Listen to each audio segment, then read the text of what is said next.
north, and he caught a walleye. No, he caught a carp, and he thought it was a walleye, and he had to go all the way back to town to show Susie Peterson, my artist friend in the West Bank, what a big walleye he caught. And he comes over and shows the carp to Susie, and Susie goes, "That's a walleye." And he's in the kitchen with this walleye, still alive and bashing around, and he's stabbing and doing an instant to have a walleye fry with a carp at my artist friend Susie Peterson's house. And she said that's a carp, that's not a walleye. I came all the way back with the canoe to put it back on his thing and back, and it was just so completely fucking stupid. I started calling him Fat Boy. Then he started trying to play the violin so he could play the music, so he could maybe meet some girls to go dancing or do something. And it was so bad, it was like ee-oo, ee-oo, ee-oo he was playing. And I'm going, "Little Boy Paganini." And I put a magazine out. It was a picture of a little kid with a little hat on and this little bulldog that I pulled out of a magazine and put it on the front of my magazine. And it was Little Boy Paganini magazine. A review of bad, broke music on the West Bank. And then I had the cartoon inside.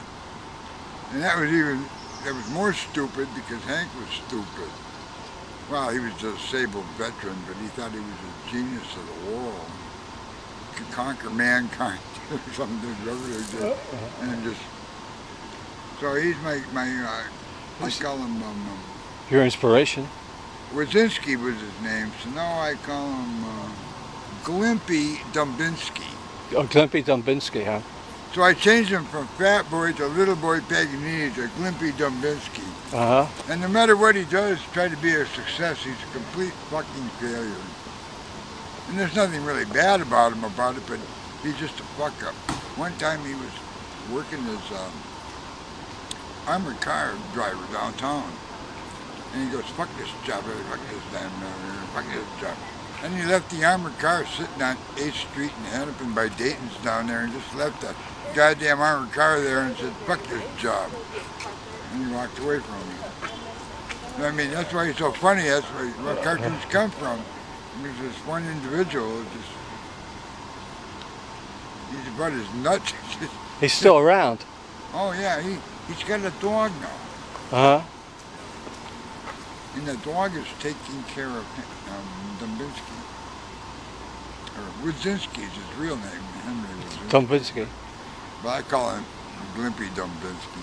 But the dog is taking care of him. Finally the Army found out he was nuts in the Army and they gave him a pension check. So that stopped him from being totally crazy. He went through $50,000 fishing with me with the canoe and his inheritance when his dad died. Oh God, yeah. And he never did get a date from Susie Peterson. Susie Peterson? I think the one he bought the carp to. He brought the carp back, said it was a walleye. Yeah. To impress her. And it was just so completely insane. Well, being a cartoonist like I am, I laugh about shit. Yeah, honestly, yeah. I mean, I'm not that dumb. I know what a walleye is, and I know what a carp is. Well, I'll even go eat a bullhead if I have to. Uh-huh. They're kind of hard to clean, though. You got to kind of like have a vice grips or a pliers to yank the skins off them. Yeah. To make them edible. Yeah, yeah. I never came home with a carp and said it was a walleye. Michael's carp.